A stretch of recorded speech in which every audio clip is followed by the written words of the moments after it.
وطر 3 پڑھتا ہوں، سورۃ الاعلیٰ ابھی یاد نہیں ہے تو ٹھیک ہے، یہ تو افضلیت ہے، پڑھ لیتا ہوں 2 کر کے ایک رکعت میں.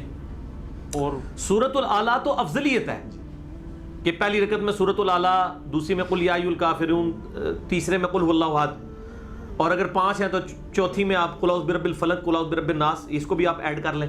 ٹھیک ہے نا جی. مسئلہ جو ہے نا وہ نہیں ہے. اسی طریقے سے جو وطر کے بعد والی 2 رکھتے ہیں اس میں سنت کیا ہے؟ مسند احمد میں اذا زلزلت الارض زلزالها، اور دوسری میں قل یا ایھا الکافرون. وہ کسی کو یاد نہیں، کوئی مسئلہ نہیں ہے. اس طرح صحیح بخاری میں آتا ہے کہ، اور صحیح مسلم میں کہ اما عائشہ رضی اللہ تعالیٰ عنہا و سلام اللہ علیہا کہتی ہیں کہ نبی علیہ السلام فجر کی جو 2 سنتیں تھیں نا، اس میں پہلی رکعت میں قل یا ایھا الکافرون، دوسری میں قل هو اللہ احد پڑھتے تھے.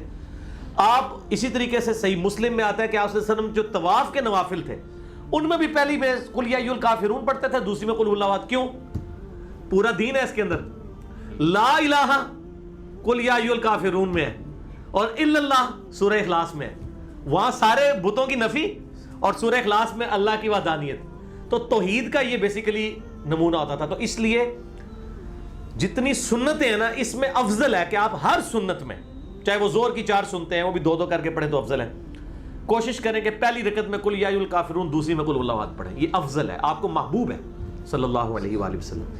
ابھی دعائے قنوت یاد نہیں تو کیا 3 دفعہ کل سورہ نہیں اخلاص سورہ اخلاص کا تو تعلق دیکھیں، یہ لوگ اکثر سوال بھی پوچھتے ہیں، ان سے پوچھیں میرے بھائیوں، سورہ اخلاص دعا تو نہیں ہے، دعا کی جگہ دعا ہی لے گی. یہ پبلک میں مشہور ہے، میں نے کئی دفعہ بتایا ہے. مسئلہ 130 میرا وطر پہ، اس میں بھی میں نے بتایا ہے کہ جس کو دعائے قنوت یاد نہیں اس کی جگہ اور دعا پڑھے. اور سب سے بیسٹ دعا بخاری مسلم میں آئی ہے، ربنا آتنا فی الدنیا حسنہ وفی الآخرۃ حسنۃ وقنا عذاب النار.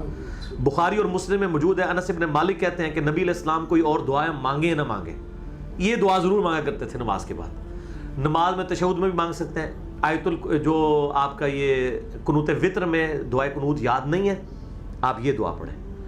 اور دعائے قنوت بہتر ہے کہ اس کو یاد کریں.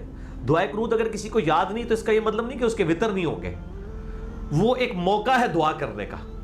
اور دعائے قنوت کے بعد دروشی بھی پڑھنا ہوتا ہے. ٹھیک ہے نا، دعائے قنوت کے بعد دروشی پڑھنا بھی سنت ہے. نماز جنازہ میں بھی دروشی سنت ہے، عام نماز میں بھی، اور وطر میں دعائے قنوت کے بعد. تو آپ دروشی بھی پڑھیں اور ربنا آتنا فی الدنیا پڑھ لیں، رب اجعلنی پڑھ لیں، کوئی سی دعا پڑھ لیں، آپ کی دعائے قنوت کا ایکویلنٹ ہو جائے گی. اس میں یہ نہیں ہے کہ دعائے قنوت ہی پڑھنے سے نماز ہوگی. افضل تو وہی ہے.